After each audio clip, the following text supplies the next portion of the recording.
Bluff, Utah. Reuters. President Donald Trump's announcement last week that he intends to reduce the size of two national monuments covering millions of acres of Utah wilderness has stoked local divisions over land use, with all sides anticipating a protracted battle over the move. On one side, Native American groups and environmentalists expressed anger and are ready to sue the U.S. government.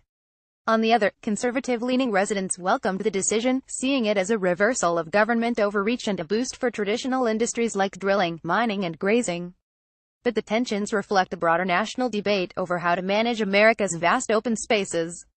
Since taking office, Trump has promised to increase development on federal lands. The polarization is so complete that no one is migrating to the center, said Steve Simpson, who owns a cafe and trading post in Bluff, where pro-monument signs are posted along the main street. In late October, Trump informed Utah lawmakers of his intention to shrink the Bears Ears and Grand Staircase Escalante monuments after a review he had launched of 27 monuments created by past presidents that placed vast tracts off-limits to business. It was an opening salvo in a fight over the powers of the Antiquities Act, a century-old law that allows presidents to create national monuments without Congress, but which Trump has said was abused by past administrations. Weeks before leaving office, former President Barack Obama created the 1.35 million-acre Bears Ears Monument, a territory bigger than Delaware named for its iconic Twin Buttes, at the behest of Native American tribes, but over the objections of Republican politicians and business groups. The 1.88 million-acre Grand Escalante was created by former President Bill Clinton in 1996. Trump is expected to formally announce the decisions to reduce the size of the monuments during a trip to Utah in December. Details of the proposed new boundaries have not yet been released. Fool's Errand in San Juan County, where Bears Ears looms as a central feature, Trump's decision to shrink the monument drew a mixed response. "It's a fool's errand," said Simpson, the cafe owner in Bluff. "They are taking actions that will result in years of litigation and will ultimately fail." Simpson said he believed the monument could be a good thing for the county by drawing tourists and outdoorsmen. Since the monument has become a political issue, visits to the area have surged, according to data from the U.S. Bureau of Land Management.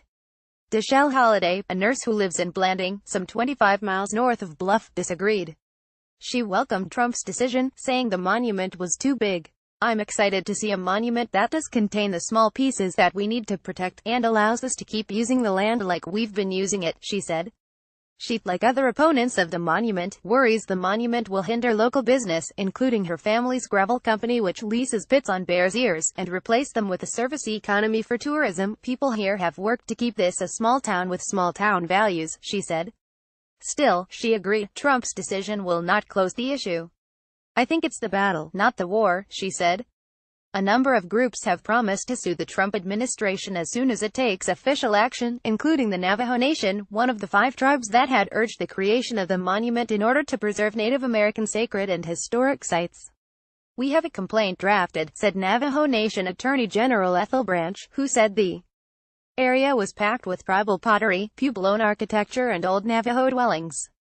She said the Navajo wrote 2 letters to the Trump administration since September seeking meetings but heard nothing back.